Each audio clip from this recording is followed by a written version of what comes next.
আসসালামু আলাইকুম সবাইকে। সো আজকের ভিডিওতে আমরা আলোচনা করব উদ্ভাসের উইকলিতে কিভাবে তুমি টপ করবা। সো এইটার জন্য আমি তোমাকে দুইটা ওয়ে বলবো। এই দুইটা ওয়ে যদি তুমি ফলো করতে পারো তাহলে আমি 100% গ্যারান্টি দিচ্ছি তুমি আসলে উদ্ভাসের উইকলিতে টপ করতে পারবা। ঠিক আছে? এখন এই দুইটা ওয়ে বলার আগে তোমাকে আমি একটা কোয়েশ্চেন করতে চাচ্ছি। সেই কোয়েশ্চেনটা হচ্ছে তোমার টার্গেট কি? উদ্ভাসের উইকলিতে ভালো করা নাকি অ্যাডমিশনে ভালো করা? কোনটা? এখন এই কোশ্চেনটার আনসার তুমি একটু নিজে নিজে একটু চিন্তা করো, ভিডিওটা একটু পজ করো, ভিডিওটা পজ করে চিন্তা করো। এবার তোমাকে আমি বলি যে আসলে কোন ওয়ে ফলো করে তুমি আসলে কি করতে পারবা, টপ করতে পারবা। আচ্ছা, খুব সিম্পল কথা, আমরা মানে একদম নাম না বললেও আমরা যেটা বুঝি যে যারা ইঞ্জিনিয়ারিং প্রিপারেশন নিচ্ছ বা ইঞ্জিনিয়ারিং অ্যাসপারেন্ট আছো, তারা অফলাইনে কোথাও না কোথাও ভর্তি হচ্ছেন, সবচেয়ে বেশি মেজরিটি পার্সন উদ্ভাসে ভর্তি থাকে। ঠিক আছে? এখন দেখো, আমি তোমাকে যদি বলি যে প্রথমে যখন পরীক্ষা হচ্ছে, মাত্র কয়েকটা উইকলি হইলো, আমি যতটুকু জানি একটা উইকলি হয়েছে। সো একটা উইকলিতে আমাদের উইকলিতে হয় 230 নাম্বারে। দেখবা উইকলি যত কঠিনই হোক না কেন, কেউ না কেউ 230 পেয়ে বসে আছে। তুমি যত ভালোই পরীক্ষা দাও না কেন, একদম খুব কাছাকাছি আছে, সাপোজ তুমি চলে গেলা 298 পাইছো, তুমি কত 298, তাও দেখবা তুমি আসলে টপ 10-এ নাই, একদম অনেক পিছিয়ে চলে গেছো। ব্যাপারটা হচ্ছে কি, তারা কিভাবে টপ করতেছে? সিম্পল কথা, সে একটা ওয়েতে টপ করতে পারে, সে হচ্ছে অনেক ভালো স্টুডেন্ট। সে কি অনেক ভালো স্টুডেন্ট? এটা একটা হইতে পারে, একদম টপ নো স্টুডেন্ট, এই কারণে ভালো করতে পারে। আর ইভেন অনেকে দেখা যায় যে আর আসলে খুব একটা ভালো স্টুডেন্ট না, টপ নো স্টুডেন্ট না, তারাও উইকলিতে 230 পেয়ে যায়, কিংবা একদম সামনের দিকে থাকে। সো ওই ওয়েগুলো আমি তোমাকে বলি। সো এক নাম্বার ওয়ে হচ্ছে তুমি প্রিভিয়াস ইয়ারের যে উইকলি কোশ্চেনগুলো আছে ওইগুলো তুমি কালেক্ট করে ফেলবা। তুমি বিভিন্ন ধরনের দোকানে, কিংবা হচ্ছে যেমন নীল খেতে পাওয়া যেতে পারে, কিংবা হচ্ছে আগের বছরের যে ভাইয়া আপুরা আছে, তোমরা যারা হচ্ছে মানে বুয়েট বা ইঞ্জিনিয়ারিং প্রিপারেশন নিচ্ছিল, তাদের থেকে তুমি কালেক্ট করে নিতে পারো। তারা অনেকেই এরকম জমায় রাখে, সো তার থেকে কালেক্ট করতে পারো এবং ওই উইকলি কোশ্চেনগুলো উইকলির আগে দিয়ে তুমি সলভ করে ফেলতে পারবা। ঠিক আছে? সলভ যখন করলা, তাহলে মানে আলটিমেটলি দেখা যাবে যে ওই ধাঁচের জিনিসপাতি কিন্তু তোমাকে আসলে উইকলিতে দিবে। ওই ধাঁচের না হোক, অ্যাটলিস্ট টাইপটা কম তুমি পাবা। ইভেন অনেক সময় দেখা যায় যে সেম কোশ্চেনটাই তোমাকে দিয়ে দিছে। ঠিক আছে? সো এই একটা কাজ করতে পারো। আর একটা তুমি কাজ করতে পারো, সেটা হচ্ছে আমাদের প্রিভিয়াস ব্যাচ না, কাইন্ড অফ বলা যায় শিফট। সো নর্মালি আমরা জানি যে উদ্ভাসে কয়েকটা ব্যাচে পরীক্ষা হয়, মানে একদিনের মাঝখানে দেখা যায় যে সকালে একটা ব্যাচ পরীক্ষা দেয়, বা সকালে একটা শিফট পরীক্ষা দেয়, তারপর বিকালে একটা শিফট পরীক্ষা দেয়, সন্ধ্যা একটা শিফট পরীক্ষা দেয়। তো তুমি যেটা করতে পারো যে তুমি একদম রাতে পরীক্ষা দিতে পারো। ঠিক আছে? তো রাতে পরীক্ষা দিলে কি লাভ হবে? তুমি যে সকালের প্লাস হচ্ছে দুপুরের প্লাস হচ্ছে যে বিকালের যে শিফটে যারা পরীক্ষা দিচ্ছে, তাদের থেকে কোশ্চেনগুলো কালেক্ট করে ফেলতে পারবা। ঠিক আছে? ইভেন আমি যখন মানে উদ্ভাসে ইঞ্জিনিয়ারিং প্রিপারেশন নিচ্ছিলাম, তখন আমি ভাইদেরকে যখন জিজ্ঞাসা করতাম, সিনিয়র ভাইদেরকে, যে ভাই আসলে উইকলিতে কিভাবে টপ নচ রেজাল্ট করবো, প্লাস হচ্ছে আমি তো দেখতে পাচ্ছি যে ভাই আমি যতই পড়ি না কেন, মানে কাছাকাছি যাইতেই পারতেছি না, কাছাকাছি যাওয়ার পরেও দেখতে পাচ্ছি র্যাঙ্ক অনেক পিছিয়ে আসতেছে, তার মানে এত ভালো স্টুডেন্ট কেমনে করতেছে?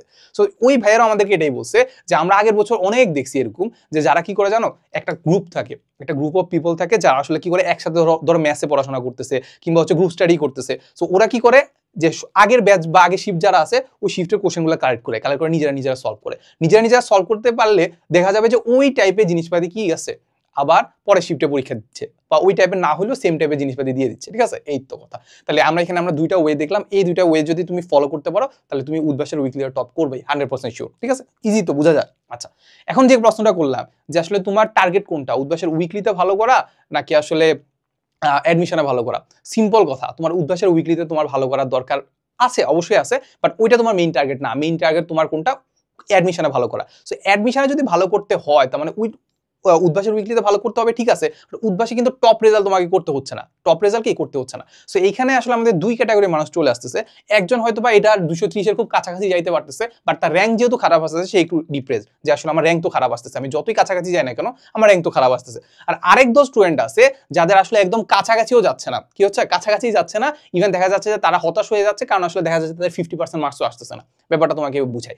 সো এই হচ্ছে কথা। এবার আমরা লাস্টে যেটা আলোচনা করবো সেটা হচ্ছে তোমার কত পাইতে হবে, তোমার কি কত পাইতে হবে। সিম্পল কথা, আমাদের টার্গেট যেহেতু আসলে মেইন অ্যাডমিশনে কত পার্সেন্ট লাগে বলতো? উদ্ভাস উদ্ভাস না, আমরা বুয়েট, চুয়েট, কুয়েট বা যাবতীয় সকল ধরনের ইঞ্জিনিয়ারিং ইউনিভার্সিটি বা যত ধরনের ভার্সিটির কথা চিন্তা করি না কেন, আমাদের অন অ্যান এভারেজ 50% মার্কস পেলে আমরা ওখানে টিকে যাই। ঠিক আছে? তাহলে আমাদের কাট মার্কস কত থাকে? 50%। এখন তুমি বলতে পারো যে না ভাই, আমি একটু সেফ খেলতে চাচ্ছি, তাহলে আমি 50% না ধরে 60% ধরলাম। কত পার্সেন্ট? 60%। ওকে, আমরা যে 60% মার্কস আমরা ধরে রাখলাম যে তোমার অ্যাডমিশনে লাগবে কত পার্সেন্ট? 60% মার্কস। ঠিক আছে? সো ক্যালকুলেট করো 230-এর মার্কস 60% কত হয়। এবার আমি একটু বুঝাই। 60% মার্কস পেলে তোমার হবে না। কেন হবে না? কারণ কি? ওই যে মেইন অ্যাডমিশনের প্রেশার কিন্তু অন্য লেভেলের থাকে, মেইন অ্যাডমিশনের প্রেশার অনেক থাকে, মানুষজন মোটামুটি একটা ভালো প্রিপারেশন নিয়ে পরীক্ষা দিচ্ছে। আর তুমি যখন উইকলি দিচ্ছ উদ্ভাসে বা যে কোনো একটা অফলাইন ব্যাচে, সেইখানে কিন্তু তোমার প্রেশার অত বেশি থাকবে না, আর ওইখানে সিলেবাসও থাকবে অনেক কম, প্লাস হচ্ছে ওইখানে কম্পিটিশনও অনেক কম থাকবে। সো আলটিমেটলি আমার বলা যায় যে এইখানে তোমার 60% থেকে একটু বেশি পাওয়াই তোমার সেফ জোন, ঠিক আছে? তাহলে আমি তোমাকে বলতে পারি যে তুমি যে উদ্ভাসে পরীক্ষা দিবা ওইখানে এনশিওর করবা যে 70%-এর আশেপাশে কিংবা 70%-এর চেয়ে বেশি যাতে তোমার কি থাকে, মার্কস থাকে। 70% ক্যালকুলেট করো, 230 এর 70% কত? সো 70%-এর মতো যদি তুমি রাখতে পারো তাহলে মোটামুটি বলা যায় যে তোমার আসলে তুমি ভালো ট্র্যাকে আসো, তোমার অ্যাডমিশন প্রিপারেশনটা ভালো যাচ্ছে। এই একটা জিনিস। আর আরেকটা জিনিস মাথায় রাখবা, সেটা হচ্ছে প্রথম উইকলি যখন গেছে বা সেকেন্ড উইকলি যখন গেছে তোমাদের অনেকে দেখা যাচ্ছে যে 70%-এর আশেপাশে নাই, দেখা যাচ্ছে অনেক কম বলতে সাপোজ হইলো যে 30% না, ধরো 40%, 30% ধরলাম, 30% বা 40% মার্ক আসছে, ঠিক আছে? তুমি এখানে হতাশ হয়ে যাচ্ছ যে আমার যে ফ্রেন্ডটা যে আসলে খুব একটা ভালো করে পড়াশোনা করে নাই, কিংবা তোমার মধ্যে পড়াশোনা করছে, কিংবা তোমার চেয়ে একটু বেশি পড়াশোনা করছে, ও দেখতে পাচ্ছি যে না 80-70% পেয়ে যাচ্ছে বা 80-90% পেয়ে যাচ্ছে, আর তুমি সেখানে 30 বা 40% পেয়ে যাচ্ছ। এখন তোমার মনে ভয় জাগা শুরু করছে যে না তুমি আসলে ইঞ্জিনিয়ারিং প্রিপারেশন কন্টিনিউ করবা কিনা, নাকি ভার্সিটির জন্য প্রিপারেশন নিবা। আমি বলি প্রথম উইকলি যখন গেছে প্যারা নাই, কারণ 30% থেকে তুমি এই 70% যেতে খুব একটা সময় লাগবে না, কারণ এইখানে আসলে কয়টা চ্যাপ্টার ছিল, একটা দুইটা চ্যাপ্টারই তো ছিল, তাই তো? তাহলে একটা দুইটা চ্যাপ্টারের মানে এমন আহামরি আসলে মানে তফাৎ দেখা যাবে না। দেখা যাচ্ছে যে ছেলেটা 80-90 পাচ্ছে, ওই 80-90 আসলে খুব একটা ম্যাটার করবে না। যদি সে 80-90 সবসময় সব উইকলিতে যদি কন্টিনিউ করতে পারে তাহলে সেটা আসলে তার জন্য ভালো। বাট একটা উইকলিতে 80-90 পাইছে, আরেকটাতে পাইছে 10% বা 20%, এরপরে আরেকটাতে পাইছে 90%, এরপর আরেকটাতে পাইছে 70%, এরকম বাই হইলে তাহলে আসলে প্যারা আছে। তো তুমি যেটা করবা যে তুমি 30 থেকে 40% থেকে 70-তে নেওয়া ট্রাই করবা। কি করবা? 30 থেকে 40% থেকে 70% নেওয়া ট্রাই করবা।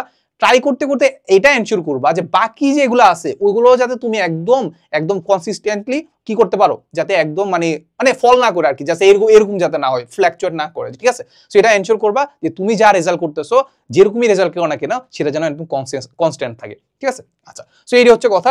সো উদ্ভাসের উইকলিতে কিভাবে ভালো করতে হয় সেটা আমি একদম দুইটা চোরা ওয়ে বলে দিলাম। এটা যদি অ্যাপ্লাই করতে পারো তুমি টপ করতে পারবা, বাট টপ করার কোনো ওয়ে নাই, মানে কোনো দরকার নাই। সেটা হচ্ছে কি, টপ করার কোনো দরকার নেই, যারা টপ করার তারা এমনি টপ করবে। তো তুমি যেরকম লেভেলের স্টুডেন্ট তুমি এনশিওর করবা তুমি যাতে অ্যাডমিশন একটা সিট কনফার্ম করতে পারো, ঠিক আছে? এই তো। সো আজকের ভিডিওতে এতটুকুই ছিল। আর আরেকটা জিনিস আমি তোমাকে বলে রাখি, তোমরা যারা ইঞ্জিনিয়ারিং প্রিপারেশনের জন্য অনলাইনে ক্লাস খুঁজতেছো তারা চাইলে আমাদের কোর্সে একটু ডেমো ক্লাসগুলো দেখে আসতে পারো। আর তোমাকে এখানে আমি আরেকটা জিনিস বলে রাখি, AD20 কুপন, AD20 মানে অ্যাডমিশন 20 কুপনটা অ্যাপ্লাই করে ফেললে তুমি কিন্তু এই কোর্সের উপর 20% ফ্ল্যাট ডিসকাউন্ট পেয়ে যাবা, ঠিক আছে? তুমি ডেমো ক্লাসগুলো দেখলেই বুঝতে পারবা যে এটা আসলে তোমার জন্য আসলে দরকারি কিনা বা এফিশিয়েন্ট কিনা, ঠিক আছে? এই তো। সো কমেন্টের ডিসক্রিপশনে লিংক দেওয়া আছে। সো আজকে এনরোল করে ফেলো আমাদের হালকোর ইঞ্জিনিয়ারিং কোর্সে। আসসালামু আলাইকুম সবাইকে।